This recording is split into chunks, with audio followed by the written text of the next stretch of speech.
재직의 예배 생활에 대해서 합니다.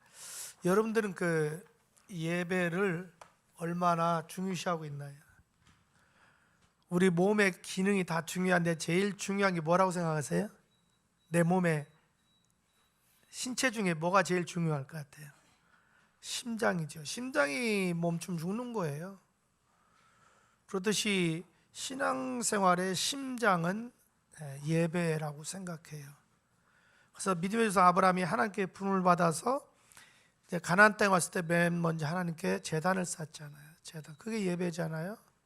그때마다 주님이 하나님 만나 주시죠. 그 이스라엘 백성이 이제 모세가 출애굽을 해가지고 시내산에 갔을 때 하나님이 거기서 우리가 잘 아는 계명 10계명 주시고 또 하나 설계도를 줘요. 성막 설계도를 주셔요.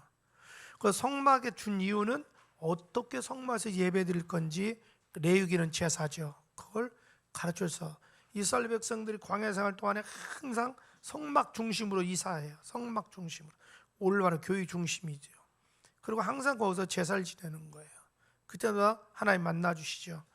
그리고 이스라엘 백성이 가나안 땅 들어간 후에는 우리가 잘 아는 솔로몬이 성전을 짓죠. 그 성전에서 제사를 지내게 되지요.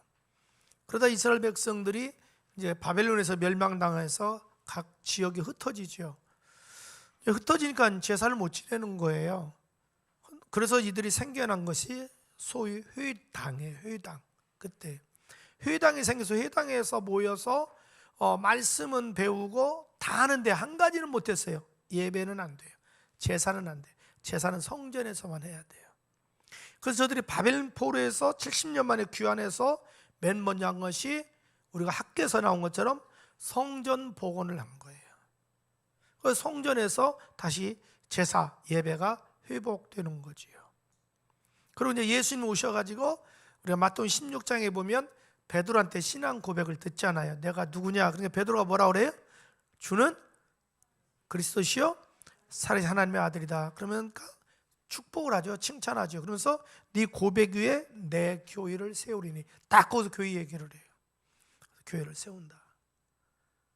그래서 이제 모든 신약에서는 그리스도인의 삶이 교회 중심으로 이루어지고 그 교회 중심의 핵심은 바로 예배지요.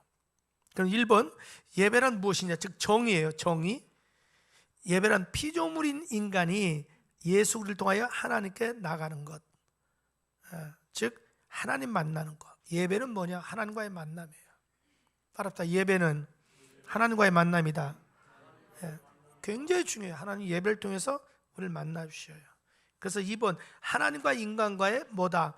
자, 출애굽기 29장 42절 좀 쭉 누가 읽어주세요. 돌아가면서 그냥. 이는 너희가 대대로 여호와 앞 회막 문에서 늘 드릴 것이라. 내가 거기서 너희와 만나고 내게 말하리라. 하나님 모세를 통해서 말씀하는 거예요. 너 회막을 쳐. 그러면서 뭐라냐면 대대로, 너희가 대대로 여호와 앞 회막. 회막이란 뜻이 뭐냐면 우리가 말하는 성막, 텐트예요. 근데 왜 회막이라고 하냐면 모일 회자를 써요. 한문으로 모일 회자. 그러니까 회막이라는 뜻이 뭐냐면 하나님과의 만남이에요. 하나님과의 만남. 그게 회막이라는 뜻이에요. 거기서 너희가 만나고 그랬죠. 그래서 예배는 하나님과 인간과의 만남이에요. 만남. 하나님은 언제든지 예배를 통해서 우리를 만나 주시죠. 그런데 예배를 통해서 어떻게 만나 주실 것 같아요? 여러분, 예배를 통해서 여러분 지금 하나님 우리 만나 줄까요? 안 만나 줄까요? 그러면 얘기해 보세요. 어떻게 만나 줄 것 같아요? 절대로 틀렸다고는 나는 안 해. 그리고 지적도 안 하니까 여러분 생각대로만 얘기해 보세요. 하나님 예배 시간에 어떻게 날 만나 줄까?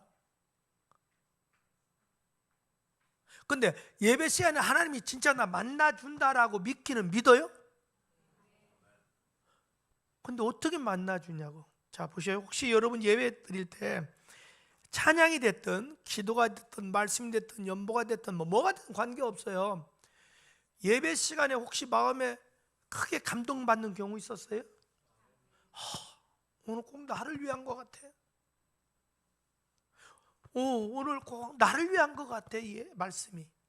이런 경우는 있었나요? 또 예배 드리다가 그냥 가슴에 찔림 받은 경험이 있나요? 막 송곳을 찌는 것처럼 그래서 회개가 되는 경우 있어요. 또 어떤 경우는 예배 드리다가 나도 모르게 막 눈물이 쭉 흐르는 그런 경험은 없나요?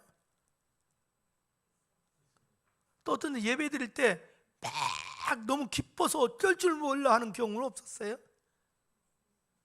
또 예배 드릴 때 어떤 때는 막 가슴이 뜨거워, 꼭 내 안에 불을 안고 있는 것 같이 막 이상하게 뜨거워요. 이런 경험들은 없나요? 자, 말씀 듣는 국내 아무튼 예배 드릴 때 갑자기 여러분에게 어떤 아이디어가 막 떠올라요. 근데 그 아이디어가 그동안 내가 기도했던 거에 대한 아이디어야. 이런 경우는 없나요? 이게 바로 만나는 거예요. 그렇게 예배를 통해서 하나님 만나 주셔요. 그래서 여러분이 예배 드릴 때 막 오늘은 그냥 꼭 나만을 위해서 오늘 말씀 증거하는 것 같아. 어떨 때는 막 저는 찬송 들 때 그냥 생각 없이 부르고 부른 거 불렀는데 그날따라 막 찬송 부르니까 막 너무나 눈물이 나올 것 같고 감동되고 막 회개도 되고 깨달음이 막 오는 거예요. 오늘은 이상해요. 막 연부 들었는데 그날따라 그렇게 기쁘고 즐거워. 어떤 때는 막 찔림을 받아요. 막 눈물 나와요. 어떤 때는 막 속이 시원해 사이다 먹은 것처럼, 체한 것이 되는 것처럼, 이 모든 증거들이 주님이 그 시간 만나주는 거거든요. 근데 문제는 뭐냐, 그걸 모르니까, 그러니까 무식하다고 용서되는 게 아니에요. 여러분 모르고 교통법규 했다고 교통성경에 가세요 그래요? 아니요, 딱지대요. 오늘날 가장 답답한 게 뭐냐면 하나님이 수없이 우리를 만나주는데 그걸 모르니까 하늘나라 갔더니 창고에 여러분 응답받은 게 안 찾아가서 다 쌓여있는 거예요. 지금 그렇게 줬는데도 안 찾아가. 왜? 몰라서. 그걸 여러분들은 뭐라고 표현하냐면 예배 끝났을 때 아유 목사님은 은혜 받았어요 이렇게 말하거든요. 여러분은 이미 순간순간 그 시간에 하나님이 날 만나주고 있는 거예요. 계속 사인 주는 거예요. 자, 어떤 때는 가령 여러분은 막 기도하다가도 막 나는 전혀 그 기도할 마음이 없어. 근데 엉뚱한 데로 막 그 기도가 가요. 막 그러다 보면 나도 모르게 막 그 사람에서 눈물 나서 기도 나오고 전혀 생각 안 했는데 내가 미웠던 사람 막 용서하는 기도가 나오고 막 기도할 때 막 아이디어가 떠오르고 그러거든요. 그 기도에 만나주는 거거든요. 그 순간에 그 기도 중에 어떤 때는 막 하나님 말씀이 성경 구절이 막 떠올라요. 만나주는 거거든요. 그럼 여기 한 번 암만 이런 증세 없던 분만 손 들어봐. 그분은 대청된 가야 돼. 다 이것이 셀 수 없이 여러분 많을 거예요. 여러분이 그렇게 그걸 메모하다 보면 그것이 여러분 큐티 노트가 엄청나게 많은 거예요. 오늘 예배 시간에 내가 이것 때문에 은혜 받았다, 이렇게 감동 받았다, 이렇게 내가 눈물 받았다. 이때 너무 내가 속에 응어리는 게 풀렸어. 보면 다 응답이거든요. 응답 안 받는 사람이 하나도 없어요. 왜? 주님이 만나 주신 거예요. 근데 많은 분이 이렇게 생각, 하나님 만나 주려면 막 불덩어리가 오다든지 환상이 오든지 입신이 온다든지 막 온몸이 막 진동 온다든지 막 이렇게만 생각하는 거예요. 너무 편협되어 있어요. 이제 오늘부터요, 이번 주일날부터 한번 여러분이 스스로 체킹해 보세요. 세상에 지금도 주님은 날 만나 주는구나. 아멘, 아멘, 아멘. 주여 고마워요. 오늘 또 날 만나 주셨네요. 날 사랑해 주시네요. 그러더니요. 여러분 기도하는 사람 또 경험 있을 거예요. 막 기도하다 보면 나는 분명히 이쪽으로 기도했는데 전혀 이쪽으로 막 기도를 인도해요. 하나님이 그 뜻이 있거든요. 그래서 그냥 기도는요, 인도해주면 그냥 그대로 내가 따라가면 돼요. 내 생각을 포기하고. 그러면 또 거기서 응답을 주시거든요. 근데 그걸 몰라가지고 수십 년 동안 신앙생활 하면서도 하나님 해도 너무해요. 왜 이렇게 나를 안 만나주세요 그러거든. 그러니 하나님이 얼마나 답답하겠어요. 지금 속이 터져. 이제부터 여러분 순간순간 그걸 여러분 경험했으면 메모하세요.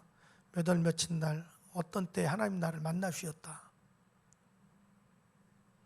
그리고 1년을 계산해 보세요. 만나준 것이 셀 수 없이 많아요.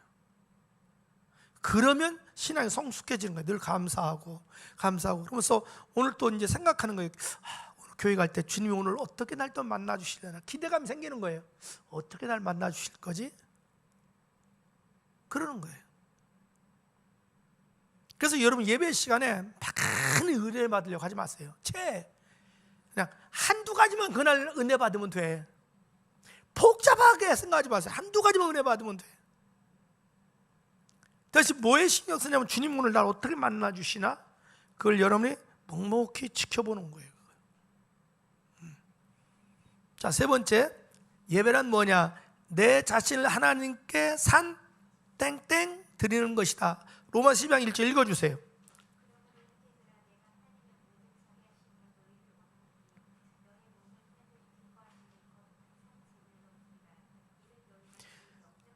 자, 예배는 내 자신 하나님께 산 뭘로? 제물로 드리는 거예요. 제물로 여러분 드리는 거예요. 여러분 그 제사에는 반드시 뭐가 있죠? 제사에는 반드시 뭐가 올라가요? 제물이 올라가죠. 그리고 그 제물이 누구예요? 내 자신이에요. 예배 드릴 때는요, 여러분 자신이 제물이에요. 늘 그걸 알고 드려야 돼요. 자, 그럼 네 번째, 우리는 예배 구경꾼이 아니라 참여자가 돼야 돼요. 그 예배의 핵심 요소가 네 가지죠. 처음에 뭐죠? 찬양. 그다음에 뭐죠? 기도. 그다음에 말씀. 또 뭐죠? 헌금. 한 가지 더하면 축도. 근데 여러분, 자, 지금 찬양을 할 때요, 예배에 참여해야 된다는 건 뭐냐면 여러분이 찬양을 같이 하는 게 그 예배에 참여하는 거예요. 그래서 찬양을 자꾸 같이 하세요. 어느 분은 안 해요. 그냥 입 탁 다물고 계시거든요. 그건 좋은 게 아니에요. 내 자신이 제물이잖아요. 그러니까 찬양할 때 뭐 모르는 곡은 어쩔 수 없지만 아는 곡은 자꾸 내가 부른 게 예배에 참여하는 거예요. 그 다음에 이제 기도하잖아요. 그럼 어느 분이 대표 기도할 때 어떻게 내가 참여하냐면 그 기도할 때 아멘, 아멘 그러는 거예요. 왜냐면 아멘이란 뜻이 뭐죠? 내가 믿습니다. 동의합니다. 또 하나님께 영광 돌립니다. 내가 인정합니다. 어느 분이 고린도후서 1장 21절 찾아보세요. 아멘을 어떻게 설명하고 있나? 고린도후서 1장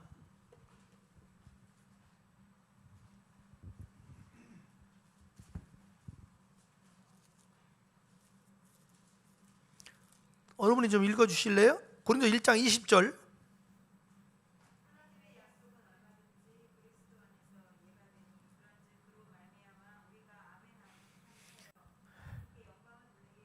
우리가 아멘하여 하나님께 뭐라고 그래요? 우리 그리스도인의 존재 목적은 하나님께 영광 돌리는 거예요. 그러니까 아멘은 양면성이 있어요. 여러분이 대표 기도할 때 내가 아멘 한다는 의미는 그 기도에 내가 동참합니다. 내가 그렇게 되기를 원합니다. 반면에 하나님께 영광 돌립니다. 우린 늘 하나님께 영광 돌려야 되잖아요. 그래서 제가 이렇게 돌아다녀 보면요, 부흥하는 교회의 특징은 진짜 아멘을 잘해요. 찬양이 살아있고. 그런데 부흥 안 되는 교회 가 보면요, 아멘을 딱 세 번 해요. 대표기도 끝날 때 아멘 한 번, 헌금기도 끝날 때 아멘 한 번, 축도 끝날 때 아멘 한 번. 그건 굉장히 형식적인 신앙생활이에요. 그래서 여러분 그렇게 대표기도 할 때 그냥 여러분이 그 기도가 맞으면 아멘, 아멘, 아멘 그러세요. 그래서 우리가 느헤미야 보면 아멘, 아멘 그러거든요. 그건 전 특징이 그래서 기도 언제 어디 가도 아멘 하면 아멘, 아멘 그래요. 아멘, 아멘. 믿습니다. 그렇게 될 줄 믿습니다. 동의합니다. 하나님께 영광 돌립니다. 그것이 여러분이 예배에 참여하는 거예요. 그리고 말씀 들을 때도 마찬가지예요. 말씀 들을 때도 그 말씀이 나한테 딱 주어지면 여러분 그런 거예요. 아멘, 아멘 그런 거예요. 그걸 받아 먹는 거예요, 맛있게. 근데 누가 아멘 하잖아요. 근데 거기만 보게 돼요. 근데 아멘도 너무 지나치면 좀 그래. 한 번은 제가 빛의 자녀교회라고 있어요. 우리 침례교회 빛의 자녀교회. 혹시 여러분 TV에 여자 목사님 봤어요? 김형민 여자 목사님 이렇게 번거지 보셨어요. 그분이 우리 교단의 유명한 하늘 비전 교회, 서울에 옛날 서울 중앙에 오관성 목사님, 지금 그 아드님 오영택 목사 사모님이에요. 그분이 건대 앞에서 하는데 한 15,000명 모여요. 그래서 헌신 예배를 저 초대했어요. 뭐냐, 단기 선교사 헌신이에요. 보니까 단기 선교사로 헌신한 분들이 한 200여 명 모여 있더라고요. 그 설교를 하는데 앞자리에 두 자매가 설교만 하면 아멘, 아멘 그래요. 그것도 그냥 해라 아멘 이러는 거야. 아멘. 너무 방해가 돼. 그래서 속으로 왜 꼭 그 자리에 앉아서 그럴까? 저 뒤로 가든지. 그것도 두 자매가.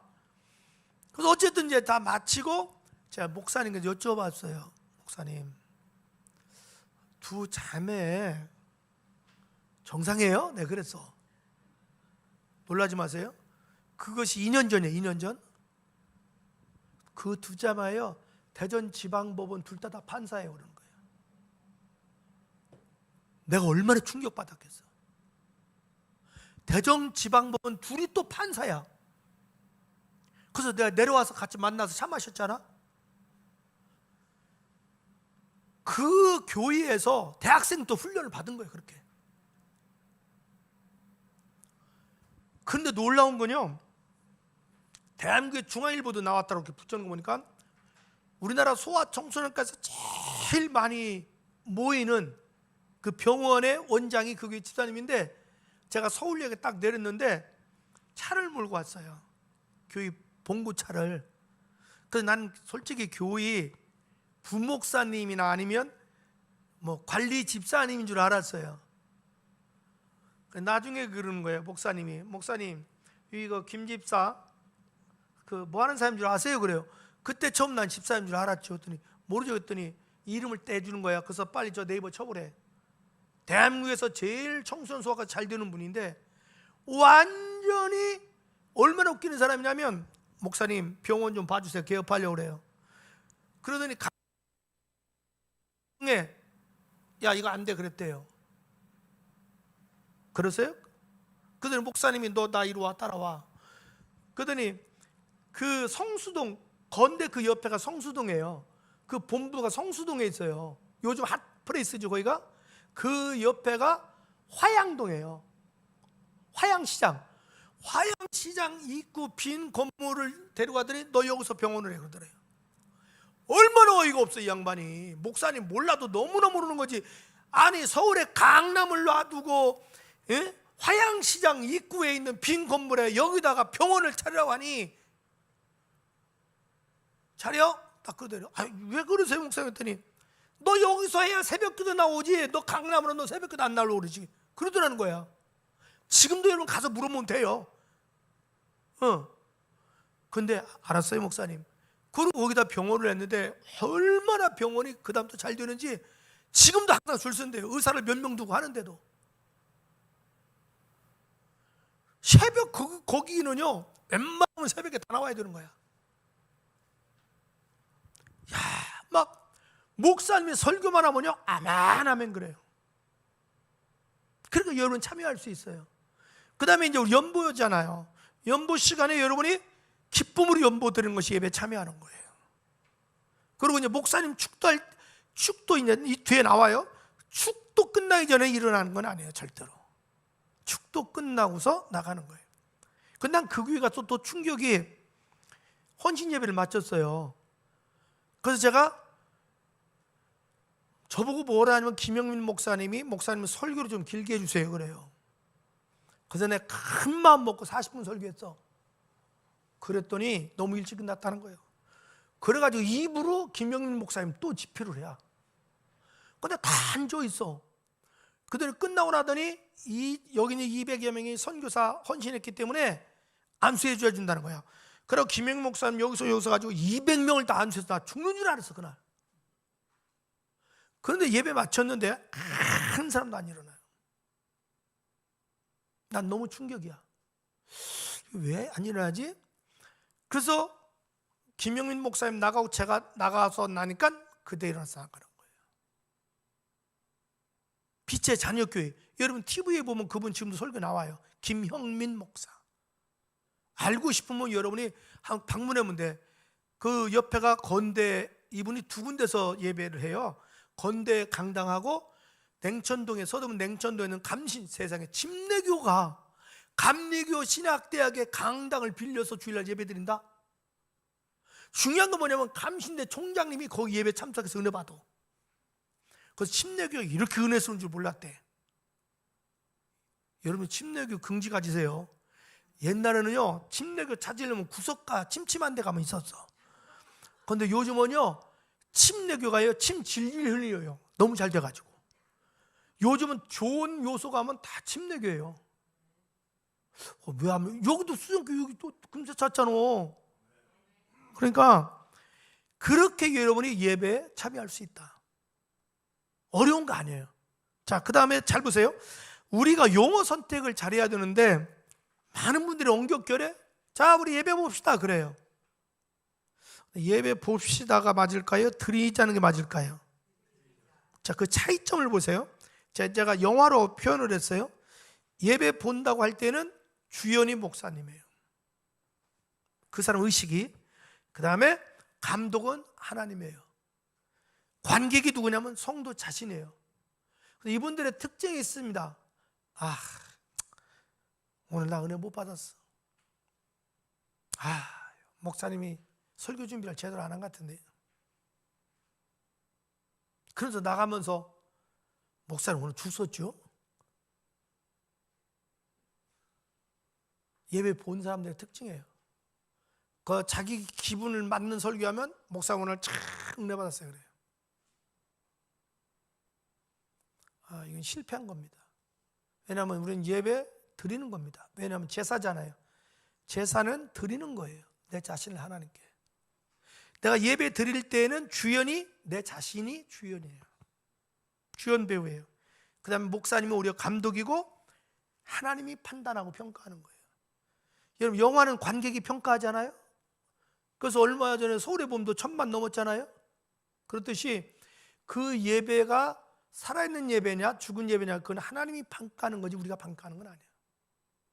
근데 많은 분들이 여러분 스스로가 자꾸 하나님 위치로 가요. 자기가 평가하려고 예배를. 그건 굉장히 교만한 거예요. 우리는 내 자신이 산 재물이기 때문에 예배 평가하는 게 아니에요. 내가 재물로 바치고 은혜 받는 거죠. 그래서 여러분 항상 단어 선택할 때 예배 드리자고 하지 보자고 하지 마세요.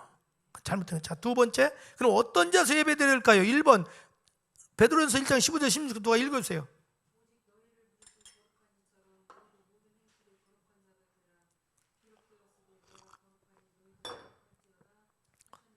예, 어떤 자세로 예배 드려요? 예, 거룩한 자세로 예배 드려야 된다.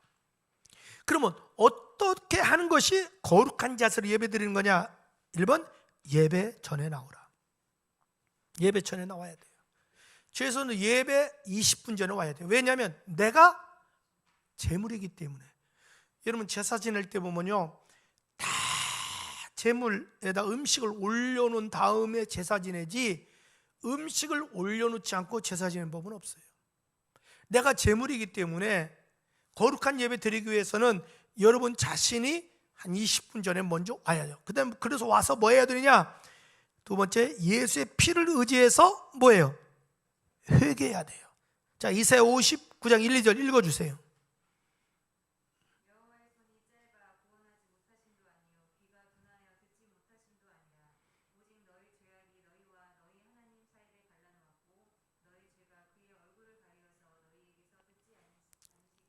예, 죄의 특성은 구름과 같습니다. 오늘 하루 종일 여러분 태양 봤어요? 자, 보세요. 태양이 떠 있어요, 안 떠 있어요? 태양은 항상 떠 있어요. 근데 구름이 가리니까 태양을 볼 수 없어요. 추워요. 죄는 언제나 하나님과 우리 사이를 가로막아요. 이것이 제거되지 않으면 하나님을 만날 수 없어요. 이 죄를 제거할 때 비로소 하나님을 만날 수 있고, 죄를 제거했을 때 비로소 거룩한 예배를 드릴 수 있는 거예요. 그럼 우리 죄를 씻을 수 있는 건 뭐밖에 없어요? 예수의 피밖에 없습니다. 어떤 죄라도 예수의 피를 의지해서 회개하면 희생 받는 줄 믿습니다. 자, 그래서 요한일서 1장 7, 9절 그때 읽어주세요.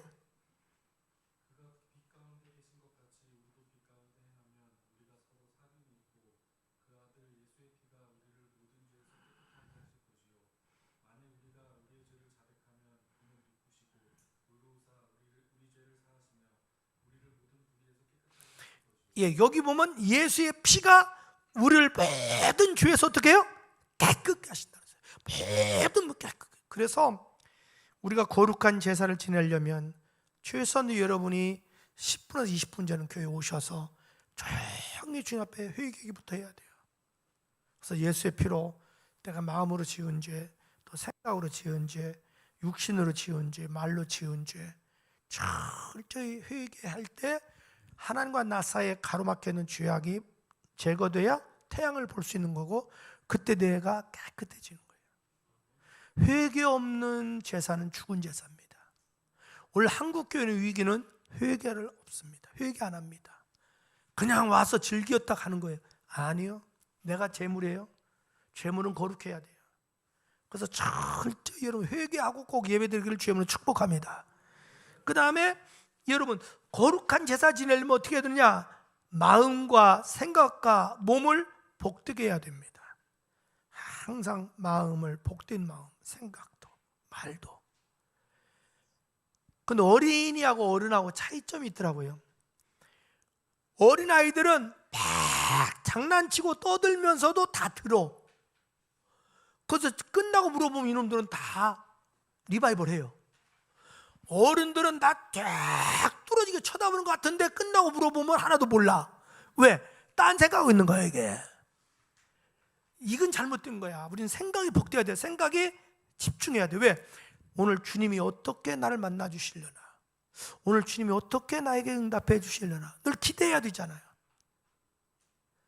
여러분 행여나 우리가 누구하고 대화할 때, 사랑하는 사람 대화할 때 되면 그냥 음성이 귀를 기울이잖아요. 어떻게든지. 그래 동문서답 안 하잖아요. 그때 늘 하나님께 귀를 기울이는 거예요. 오늘 하나님 어떻게 나에게 말씀해 주시려나, 어떻게 만나 주시려나. 그래서 늘 마음이 또 생각이 거룩하고 복되어야 돼요. 여러분 대박 그릇에다가 자녀들 밥을 주는 부모는 아무도 없어요. 우리 부모들이 얼마나 자녀를 사랑하냐면 아침에 씻은 그릇이라도 저녁 되면 또 한 번 씻어가지고 밥을 퍼줘요. 여러분 그렇게 안 하나? 얼굴 표정이 우리는 그렇게 안 하는데요. 그런 것 같아요. 물이 아까워서 수도 요금 나가세요. 우리가 그러잖아요. 우리 하나님도 거룩한 분이기 때문에 거룩한 사람에게 은혜를 쏟아부어 주는 거지, 개밥 그릇에다가 은혜 줄 수는 없잖아요.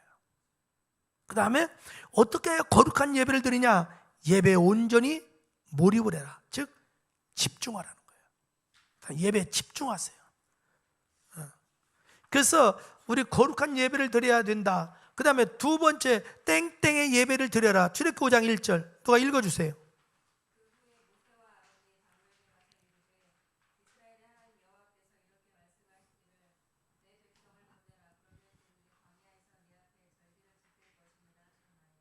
네, 여기 그들이 내 앞에서 절기를 지킨다고 그랬죠.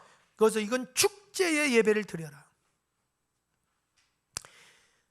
여러분 그 구약에 중요한 절기들이 나와요. 그게 뭐 있죠? 유월절, 또 유월절, 그 다음에 예.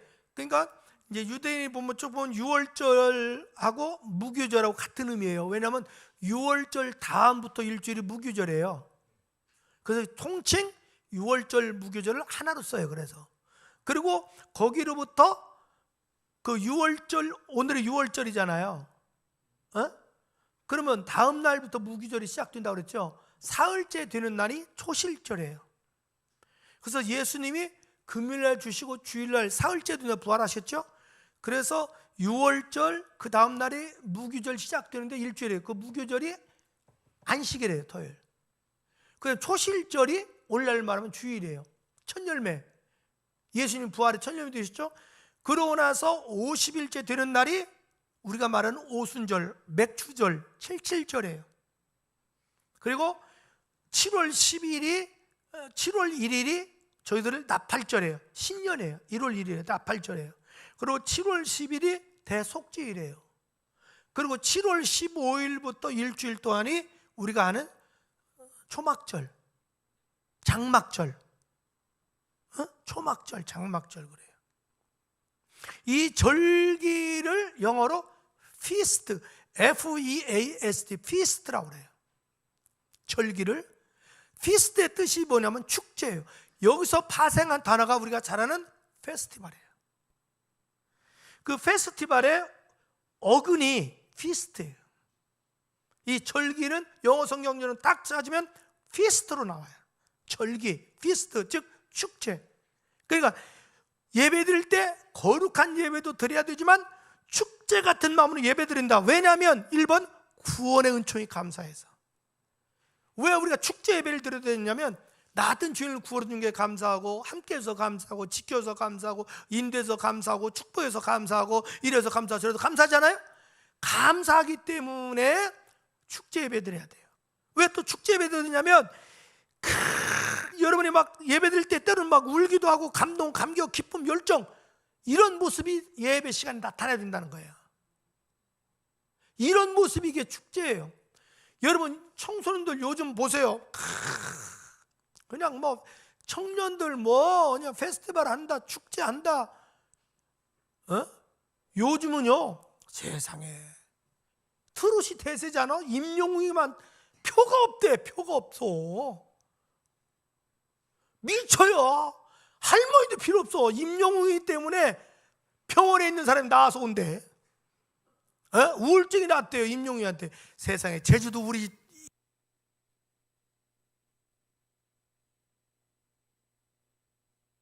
어느 날 거기 집에 가는데 난 차가 쫙 길가 양쪽에 있는데 막 고급차들이 있는 거야. 너무 궁금해. 그래서 집에다 차를 놓고 바로 우리 집 들어온 입구니까 가서 뭐해 그랬더니 세상에 임영웅이 생일이라고? 임영웅이 팬 카페래 거기가. 그래서 그게 임영웅이 사진 갖다 놓고 축제하고 있는 거. 오 주여. 오죽하면 일본 사람들이 윤사마에서 한국 오겠어요. 응? 우리가 이런 걸 한번 생각해 보자고요. 참, 주님이 나를 구원해 주시고 막 축제했는데 얼마나 감사하고 감격스러워요. 근데 막 도살장에 온 사람처럼 오만 가지 인상을 푹푹 쓰고 그냥 쳐다보지도 않고 그냥 이렇게 쳐다보고, 이건 굉장히 하나님 앞에 결례잖아요. 왜 우리가 또 축제 예배 드렸냐? 자, 사무엘하 6장 14에서 16절 이거 다윗이 법궤를 누가 읽어주세요. 사무엘하 6장 14, 16절.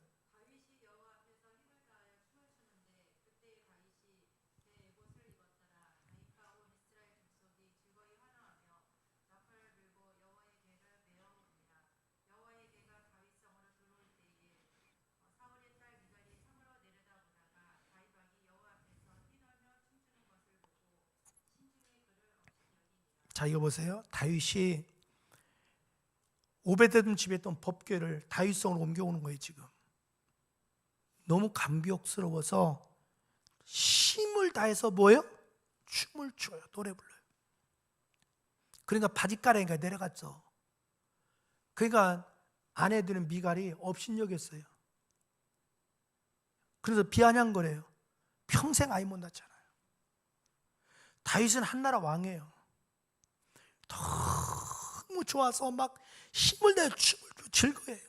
전 여러분들이 좀 그랬으면 좋겠어요. 예배 드릴 때 막 찬양할 때 막 딱 하고, 설교할 때 목사님 쳐다볼 때 웃으면서 아멘 하고 그냥 웬 쳐다보듯이 이러지 말고, 예, 그냥 탁 쳐다보면. 근데 희한해요. 목사 사람이잖아. 설교할 때 저도 모르게 나 쳐다보고 웃고 아멘 하는 사람한테 눈이 자꾸. 그래서 제가 그랬어요. 저 앞자리 여기는 제가 누구 누구라 그랬어요. 그래 내가 설교 편안히 한다. 괜히 인상 쓰는. 그래서 여기 보면요, 막 감사해서 막 다윗이 축제 예배. 자, 그다음 세 번째 어떤 예배를 드려야 될까요? 땡땡 예배를 드려라. 로마서 10장 1절 시작.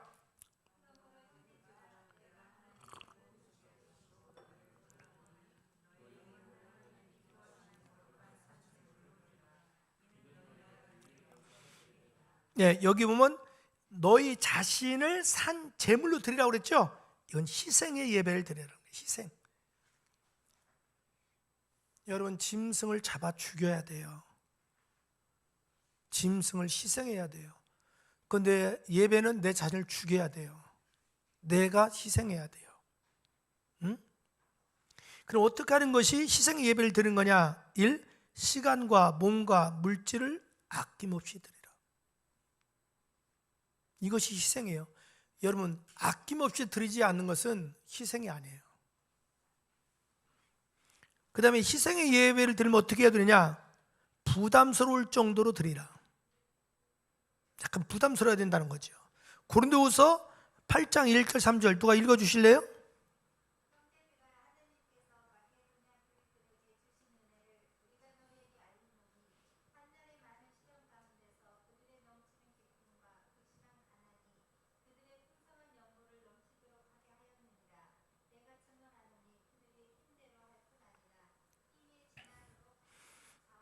네, 여기 보면 고린도후서 보면 마게도냐 교회인데 오늘날 말하면 쉽게 빌립보 지역이죠.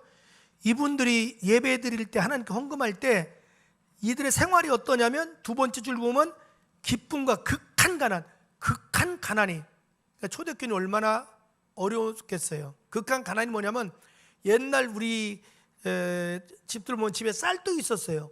쌀떡에 쌀을 할 때 쌀이 없으니까 바가지로 드르륵 소리 나는 그 소리예요. 그렇게 가난한 거예요. 이 극한 가난에도 불구하고 어떻게 연보를 드려요? 푹산 연보를 드렸다. 그 끝에 보세요. 심대로 할 뿐만 아니라 심에 지나도록 자원해서 했다. 성경에 이런 여인이 나오죠? 누구예요? 엽전 2렙돈 바친 과부. 자기 전 재산이에요. 막 이걸 드리는 거예요. 그래서 희생의 예배 드리려면 내 시간이 됐던 몸의 물질 드렸던 최선을 다해야 된다. 부담 없이 해야 된다. 그 다음에 희생의 제사를 드리려면 후회 없이 예배를 드려라. 많은 오늘이 내 생의 마지막인 것처럼 예배 드리라는 거죠. 여러분 이렇게 생각할 수 있어요. 샛돌같이 많은 세월 내일 은혜 받지 이게 아니고 오늘이 내 생의 끝이라고 생각하고 예배 드려라. 그 대전에 제 칠형제가 있어요. 의형제 맺은 사람이 한 25년 초교파적으로 이렇게 되는데 이제 지난 12월 초에 소천했는데 영락 장로교회 원로 목사 이 친구가 우리 모임의 5번째예요. 우리 막내가 새로운 고조 목사 우리 이제 의형제 맺은 막내인데 오늘 병원에서 이상해서 갔더니 담낭암이라는 거예요. 분명 그래서 세브란스 병원에서 담낭 수술했고 항암 치료가 잘 됐어요. 근데 항암 치료 중에 갑자기 그 의사 선생님이 뭐가 안 좋다고 다시 조직 검사를 해보자. 분명히 처음에 조직 검사 다 했을 때는 담낭만 암이 있었는데 항암 치료 중에 급성으로 간으로 전이된 거예요. 그리고 한 달 만에 가더라고요. 제가 그 모습을 보면서 우리가 살아있으나 살아있는 게 아니라는 걸 제가 생각해요. 살아있으나 살아있는 게 아니구나 이게. 그래서 여러분들이 예배드릴 때 꼭 부탁이 오늘이 내 생의 마지막인 것처럼 예배드려라. 후회하지 말고. 이것이 희생의 예배예요. 자, 그다음 예배의 내용이 뭐냐는 거죠. 예배의 내용은요, 마가복음 12장 꼭 읽으세요. 다 같이 시작.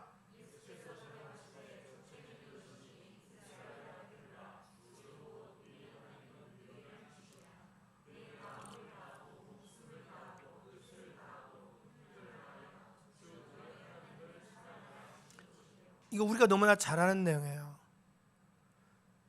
자, 우리가 이렇게 보시면 돼요. 구약의 계명이 613가지예요. 613가지. 성경에는 율법의 계명이 613가지인데 무엇을 하라라는 것이 248가지예요. 너 뭐뭐 하지 마 하는 것이 365가지예요. 요걸 함축시켜 놓은 것이 우리가 잘 아는 십계명이에요. 이 십계명을 예수님이 둘로 딱 함축시켜 놨어요. 하나는 하나님 사랑, 이웃 사랑이에요. 이 사랑을 하나로 딱 함축시켜 놓은 것이 마태복음 7장 12절이에요. 그래서 그걸 가지고 기독교의 황금률이라 그러는 거예요. 그게 뭐냐면 너희가 남에게 대접을 받기를 원하는 네가 먼저 남을 대접하라. 이것이 온 율법의 선지자요 강령이라고 했어요. 구약 전체를 한마디로 하면 섬기는 거다. 그런데 마음 12장에 보면 너는 마음을 다하고 목숨을 다하고 뜻을 다하고 힘을 다해 하나님을 사랑하라.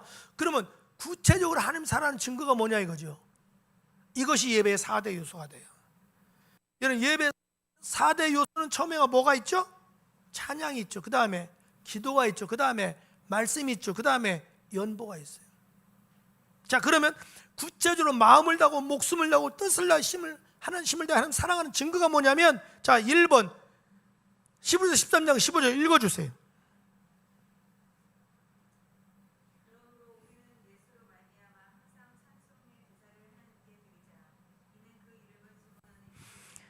예, 여기 보면 항상 찬송의 제사를 지내라고 그랬죠. 여러분, 찬송이 제사라고 생각해 보셨습니까? 많은 분들이 찬송은 제사, 예배예요. 그렇게 생각 안 해요. 그리고 찬송은 입술의 열매예요. 그래서 여기는 예배 요소가 첫째는 찬양인데, 찬양은 어떻게 드리냐? 마음을 다하여 찬양해야 돼요. 여러분, 찬양은 마음으로 해야 돼요. 그건 나의 신앙 고백이 돼야 돼요. 여러분, 찬양이 나의 신앙 고백이 돼야 돼요. 그래서 찬양은 입술로 하는 게 아니에요. 마음으로 해야 돼요. 자, 그 다음에 사도행전 1장 14절 누가 읽어주세요. 여자들과 예수의 어머니 마리아와 예수의 아우들과 더불어 마음을 같이하여 오로지 기도에 힘썼다 그랬죠. 목숨을 다하여 건 기도해야 돼요. 기도는 목숨을 다해서 해야 돼요. 성경에 보면요, 위기에 처할 때마다 목숨 걸고 기도해야 합니다. 우리 예수님도 겟세마네 동산에서 기도할 때 어떻게 했죠? 심한 통곡과 눈물을 흘리면서 히브리서 5장 7절에 얼마나 간절히 기도했는지 실핏줄이 터져가지고 어떻게 땀에 피가 섞여 나와요. 기도는요, 목숨 걸고 기도해야 돼요. 적당히 해서는 안 돼요. 어제도 말씀드렸지만 교회는 공동체이기 때문에 혹시 대표 기도할 때는요 2분 이상 하지 마세요. 그리고 꼭 쓰세요. 써서 또 쓰고 지우고 쓰고 지우고. 그래서 먼저 기도할 때 폼이 있어야 돼요. 먼저 하나님께 대한 하나님에 대한 찬양과 감사. 그래서 우리가 그런 수사를 많이 쓰죠. 존귀하신 하나님 아버지, 뭐 사랑의 하나님 아버지, 좋으신 하나님 아버지, 우리를 구원해 주심을 인하여 찬양합니다. 우리와 함께 해주심을 인하여 찬양합니다. 지난 한 주간도 나를 지켜주심을 인하여 찬양합니다. 우리를 사랑을 찬양합니다. 한 다음에는 주님, 그러나 저희들이 볼 때 우리 주님 사랑을 저버리고 우리가 마음으로 생각으로 입술로 죄를 지고 아버지 마음을 아프게 했던 것이 많은데 이 시간에 예수의 피로 우리 허물과 죄를 씻어주시고 하나님과 우리 사이에 막힌 담 무너지시고 오늘 하나님 아버지를 만나는 시간 되게 하여 주세요. 하나님 정말 대한민국 사랑해 주세요. 그래서 여러분 중보기도를 먼저 해야 돼요. 예? 그리고 세계 열방을 위해서 기도하고, 그 다음에 선교사를 위해서 기도하고, 모든 교회들을 위해서 기도한 다음에, 주님, 우리 시온교회를 위해서 기도합니다.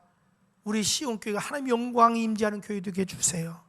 예수의 십자가 능력이 나타나는 교회 되게 해주세요. 성령의 충만한 교회 되게 해주세요. 이 교회 우리를 이끌어 가시는 우리 담임 목사님, 장기정 목사님에게 성령의 두루마기를 입혀주시고 능력을 7배나 더하여 주세요. 그래서 진정한 통찰력, 안목적으로 리더십을 주시고 은혜 충만케 해주시고, 우리 목사님 통해서 주변의 모든 사람 다 복받게 해주세요. 아멘도 안 하는, 참. 이제 그렇게 기도한 다음에, 주여 우리 성도들 여기 다 천태만태 사람이 왔는데 한결같이 다 은혜 받게도 하시고, 주님 만나게 도와주시고, 치료되게 해주시고, 회복시켜 주시고, 부흥시켜 주시고, 저들의 가정을 구원해 주시고, 2대 3대가 다 나오게 해주세요. 그렇게 기도하는 거야. 아유. 네, 그리고 주여 우리 기도 들어주심을 인하여 감사합니다. 오늘 예배를 위해서 헌신하는 우리 찬양대나 찬양단이나 헌금위원이나 안내위원이나 주방에서 봉사하시는 분이나 차량으로 봉사하시는 분이나 한결같이 축복해 주시고, 교사로 수고하시는 분들, 우리 교회 모두가 하나님의 봉사자로 쓰임받고 복받게 해주세요. 예수의 이름으로 기도합니다. 다 끝나는 거야. 그래서 앞으로 목사님 2분 넘으면 그래, 이제 당신 그만하라고. 자, 그 다음에 예배의 세 번째 요소, 사도행전 2장 42절 시작.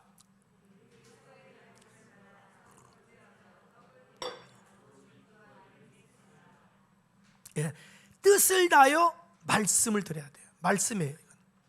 말씀은 뜻, 의미가 뭐냐면 인격적으로, 내 의지적으로 말씀 먼저 귀로 듣고, 머리로 깨닫고, 마음으로 믿고 순종해야 돼요. 그래서 사도행전 2장 42절 시작. 그들이 사도의 가르침을 받아. 사도의 뭘 봐요? 가르침을 받아. 말씀. 네 번째, 고린도서 9장 6, 7절 시작.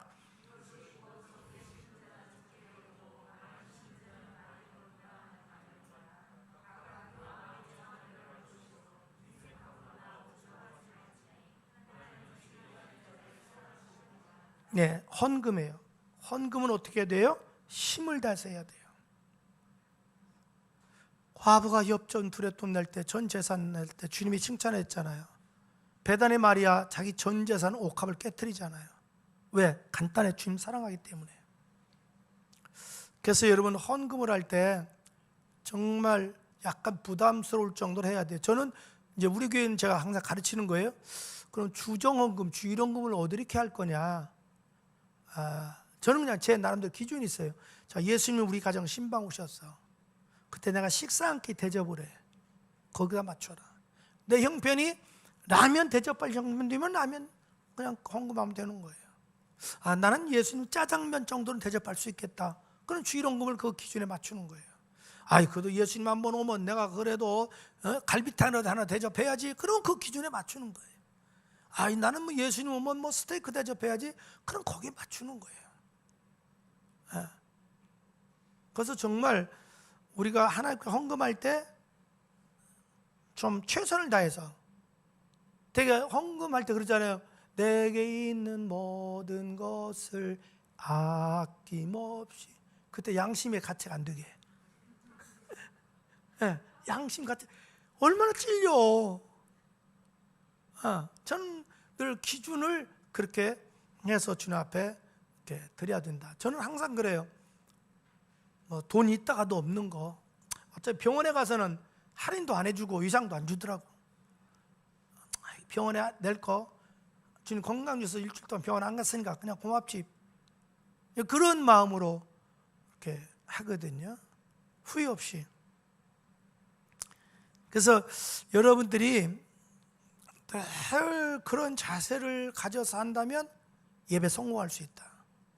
따라해보세요. 예배 성공이 신앙 성공이요, 예배 성공이 인생 성공이요, 예배 성공이 축복이다.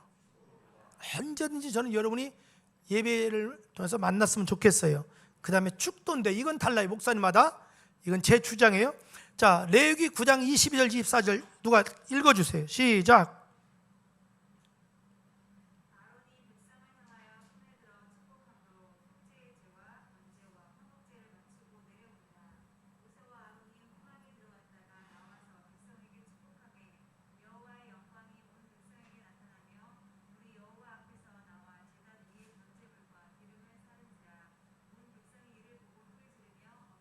여기 보면요, 이제 성막을 졌어요. 이제 제사 제도를 만들었어요. 그래서 시행을 해요. 처음에 그때 모세도 절대 못해요. 이건 아론만 해야 돼요. 아론이 누구를 향하여? 백성을 향하여 손을 들었어요. 잘 보세요. 기도는 손을 하나님을 향해서 하는, 기도 대상은 하나님이에요. 그런데 여기 보면 아론이 백성을 향하여 손을 들었다고 그랬어요. 이렇게 손을 들어 뭐예요? 축복함으로 속죄제, 번제, 화목제, 이게 뭐예요? 예배죠. 마치고, 옛날 한문 성경에는 필자를 써요. 한문으로 마칠 필, 피라니라 이렇게 나와요. 그거 마쳤다는 거죠. 그랬더니 하나님이 백성에게 축복함에 여호와의 뭐가 나타나? 불이 나타나서 번제물을 살렸다. 자, 그 다음 민수기 6장 22절 27절 읽어주세요. 시작.